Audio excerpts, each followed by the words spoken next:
Assalamualaikum warahmatullahi wabarakatuh. Hello everyone. Sebelumnya saya mau mengucapkan selamat menjalankan ibadah puasa 1442 Hijriah. Nah, pada kesempatan kali ini saya akan menyampaikan hasil resum atau review saya, yaitu untuk materi konsep dasar dan ruang lingkup kajian sosiologi ekonomi, yaitu pada mata kuliah Sosiologi Ekonomi yang diampu oleh dosen Bapak Muhammad Alada Fuadillah Habib SOS MA. Jangan lupa tekan tombol like dan subscribe ya. Selamat menonton.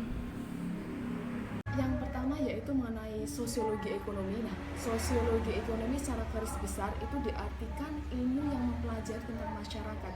Jadi, sosiologi ekonomi itu jika dipecah berasal dari dua kata, yaitu ekonomik dan sosiologi. Nah, ekonomik di sini diartikan sebagai proses kegiatan produksi, distribusi, dan konsumsi. Nah, sedangkan sosiologi di sini mempelajari mengenai bagaimana pola pikir dan perilaku dari masyarakat dalam kegiatan tersebut.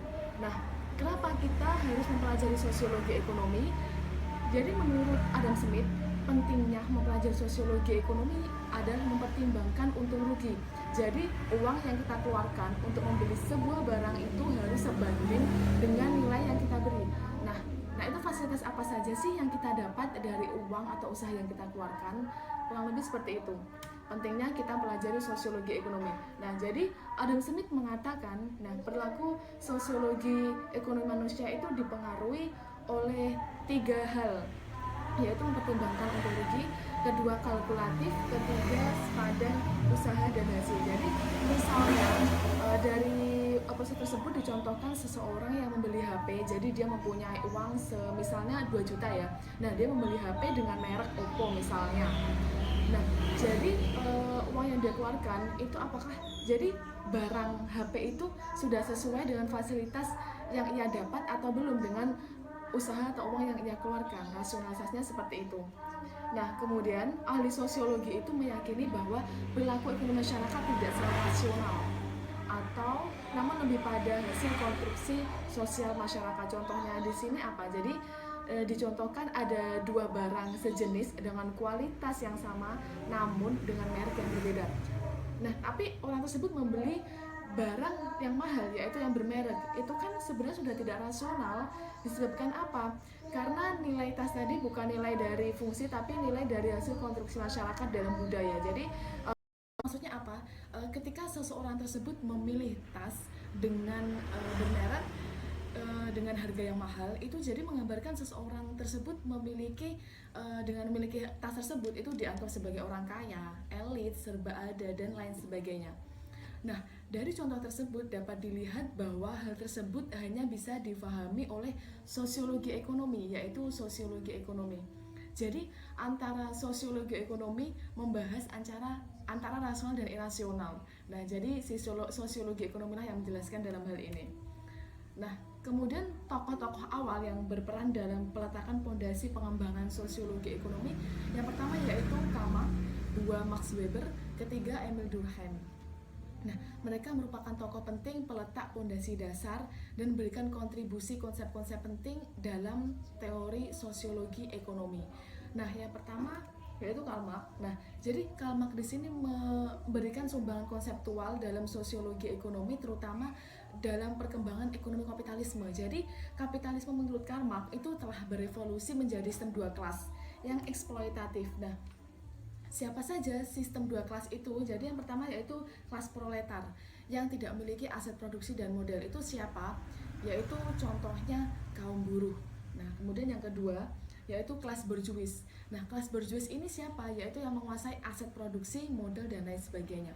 Yaitu ya para pemilik modal dan lain sebagainya. Nah, jadi kapitalisme itu memecah diri individu yang memecah menjadi sebuah alienasi, yaitu di era ini eksistensi tenaga kerja mengalami distorsi dari proses kerja, terutama ketika tenaga kerja menjadi komoditas pada era kapitalisme.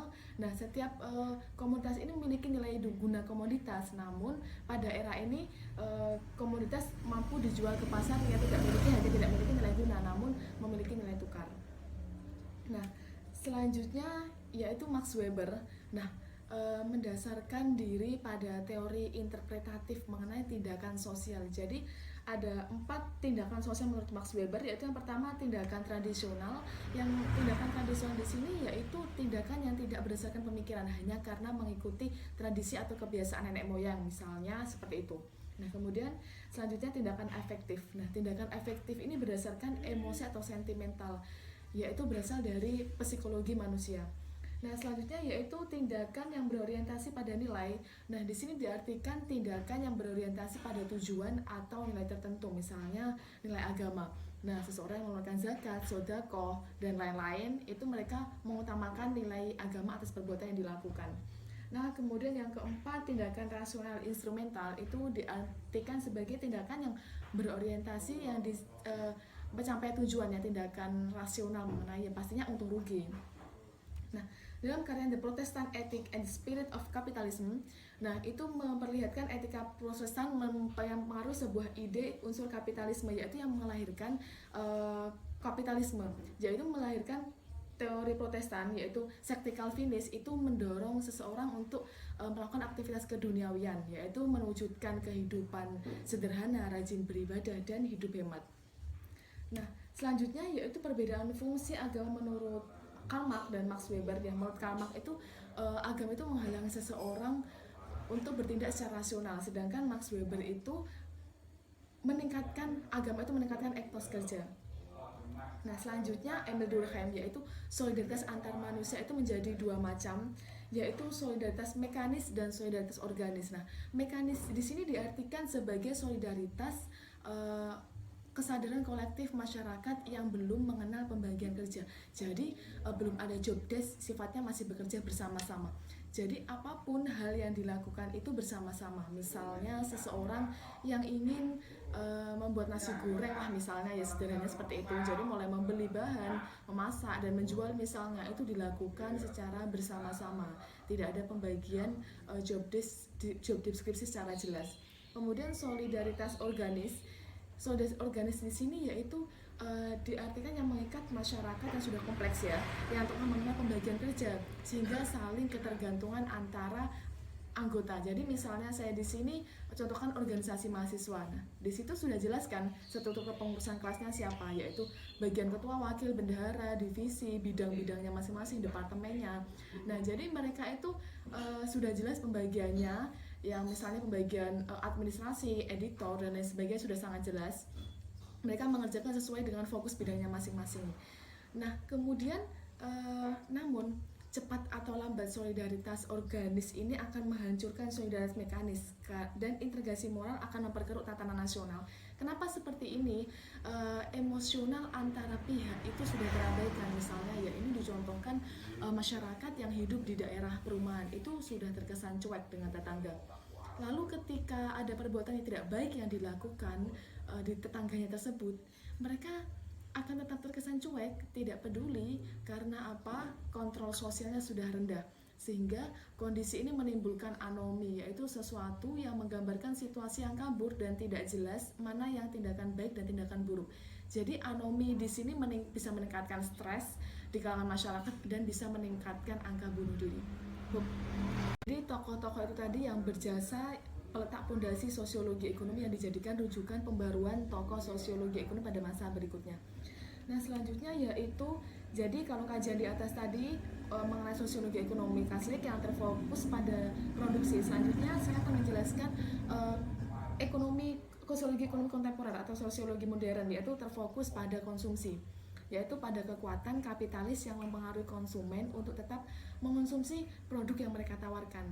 Nah, jadi kajian ekonomi kontemporer akan membahas mengenai komodifikasi, kedua masyarakat konsumen, ketiga gaya hidup budaya konsumen, keempat emosionalisasi, hiperrealitas, dunia simulakra, dan yang globalisasi, dan yang terakhir. Nah, kemudian masyarakat konsumen dan gaya hidup konsumen itu diartikan kita sebagai konsumen akan dicetak menjadi masyarakat yang senang dengan konsumsi.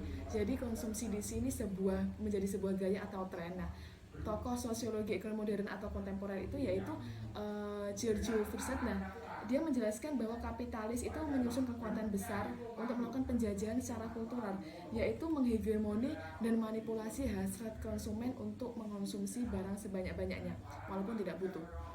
Nah, dia itu dengan apa? 4 strategi. Yang pertama yaitu memproduksi kartu kredit. Nah, dengan kartu kredit itu konsumen akan lebih praktis dalam melakukan transaksi pembelian atau peminjaman dan lain sebagainya. Nah, kemudian pada intinya kartu kredit di sini itu membuat kegiatan aktivitas para individu masyarakat itu lebih efektif dan efisien dalam penggunaan uang. Nah, yang kedua di sini yaitu membangun banyak shopping mall. Jadi tujuan di sini tidak hanya pusat pembelanjaan saja, tetapi di sini mereka menyediakan fasilitas selain pembelanjaan, misalnya tempat bermain, tempat peristirahatan, kemudian ada tempat-tempat yang bagus untuk foto, misalnya seperti itu. Nah, kemudian ketiga yaitu mengembangkan cyber mall. Nah, cyber mall di sini yaitu mall digital. Jadi mall digital di sini apa saja? Yaitu menawarkan 24 jam pembelanjaan. Jadi misalnya Shopee, Lazada, Tokopedia. Jadi ketika kita melakukan pembelian barang itu di atas jam 12 karena toko sudah tutup ya. Jadi kita bisa melakukan pembelian secara online yaitu melalui platform tersebut. Nah, jadi lebih kita ditawarkan dengan fasilitas yang bisa melakukan kegiatan kapan saja, ibaratnya seperti itu, melalui online, yaitu melalui langsung HP dan barang secara praktis bisa langsung diantarkan. Nah, kemudian yang keempat menawarkan berbagai katalog produk melalui platform digital. Jadi misalnya ketika kita membuka sosial media misalnya Instagram, YouTube, itu kan tiba-tiba keluar iklan produk. Nah, itu merupakan cara mereka dalam memasarkan produknya. Nah, kemudian selanjutnya yaitu teori Juggernaut, yaitu dari Anthony Giddens, itu menggambarkan bahwa kapitalis layaknya sebuah mesin dengan kekuatan yang sangat sulit untuk dikontrol, yaitu merambah ke semua lini kehidupan. Jadi hampir semua aspek kehidupan itu sudah dijajah oleh kapitalisme. Misalnya apa? Dia itu dalam bidang agama, misalnya mereka menawarkan umroh bersama public figure, kemudian masih banyak lagi dalam bidang hal keagamaan. Terus ada lagi itu dalam hal produk, dalam hal fashion, yaitu dalam hal fashion mereka menawarkan produk untuk kecantikan dan ketampanan. Jadi tidak hanya kecantikan saja, namun ketampanan juga. Ya, jadi tidak hanya diperuntukkan untuk laki-laki perempuan, tapi diperuntukkan kepada laki-laki. Nah, peristiwa tersebut bisa dijelaskan dalam teori Herbert Marcuse, yaitu one dimensional man. Yaitu maksudnya apa? Jadi kita ketahui ya bahwa kriteria cantik dan tampan itu di setiap wilayah suku itu pastinya berbeda-beda, bahkan negara pun. Namun karena dengan spekulatif pemikiran bahwa cantik itu harus berkulit putih, tinggi, seksi. Nah, jadi itu secara tidak langsung mengubah pola pikir masyarakat, menjadi satu dimensi. Jadi bahwa cantik itu tidak berbeda-beda setiap wilayah, namun cantik itu dikategorikan menjadi satu hal yang sama, yaitu diseragamkan, yaitu bahwa cantik itu berkulit putih, tinggi, seksi, dan lain sebagainya. Nah, kemudian ada lagi yaitu masalah sosial, yaitu bisa diperjualbelikan. Nah, di sini diartikan sebagai komodifikasi, yaitu menjadikan sesuatu yang bukan komoditas menjadi sesuatu yang seolah-olah menjadi sesuatu yang bisa menjadi sesuatu keuntungan, yaitu misalnya tayangan TV bedah rumah, orang pinggiran, dan lain-lain. Nah, tayangan tersebut menampilkan sebuah kemiskinan masyarakat yang bisa dijadikan sebuah keuntungan. Nah, karena apa? Jadi masalah sosial seseorang itu diperjualbelikan melalui konten yang ada. Jadi dengan konten-konten tersebut itu terutama para aktris ya, itu mereka mendapatkan keuntungan dari hasil konten tersebut. Itu kan sebenarnya kurang bagus ya, kurang baik. Nah, karena masalah sosial itu dipertontonkan, diperjualbelikan kepada khalayak umum demi sebuah keuntungan masyarakat. Nah, demi sebuah keuntungan. Nah, kemudian emsidonalisasi, yaitu diartikan sebagai cara kerja yang menekankan pada prinsip restoran cepat saji, yaitu emsidonal misalnya, yaitu menonjolkan sebuah efisiensi. Jadi yang awalnya pelanggan itu bisa melayani secara maksimal, namun pada hal ini pelanggan dituntut untuk mandiri, mulai dari pemesanan, pembayaran, dan lain sebagainya. Nah, jadi hal tersebut menjadi sebuah strategi perusahaan untuk menghemat para karyawan. Nah, kemudian selanjutnya yaitu hiperrealitas, yaitu teori dari Jean Baudrillard. Nah, yaitu diartikan bahwa sebuah dunia itu melampaui realitas dunia yang bersifat artifisial, yaitu superficial. Nah, tercipta dari sebuah bantuan teknologi simulasi dan dari rekayasa pencitraan yang mengambil alih dunia realitas alamnya. Jadi dunialis kapitalis yang mempengaruhi kita, jadi melampaui batas rasional kita. Nah, kapitalis di sini mampu menjadi kekuatan besar karena adanya sebuah dukungan dari mana saja, globalisasi, yang kedua liberalisasi dan teknologi informasi. Jadi ketiga hal tersebut saling berkaitan. Dengan ketiga hal tersebut, maka secara tidak langsung akan mendukung adanya sebuah wujud kapitalisme yang besar. Nah, itu tadi penyampaian hasil review atau resume saya mengenai mata kuliah sosiologi ekonomi, yaitu referensi utama yang digunakan yaitu buku dari sosiologi ekonomi, yaitu Kapitalisme dan Konsumsi di Era Masyarakat Postmodernisme dari Bagong Suyanto. Nah, itu tadi penyampaian saya. Ada kurang lebihnya saya mohon maaf. Terima kasih. Wallahul muwaffiq ila aqwamit thoriq. Wassalamualaikum warahmatullahi wabarakatuh.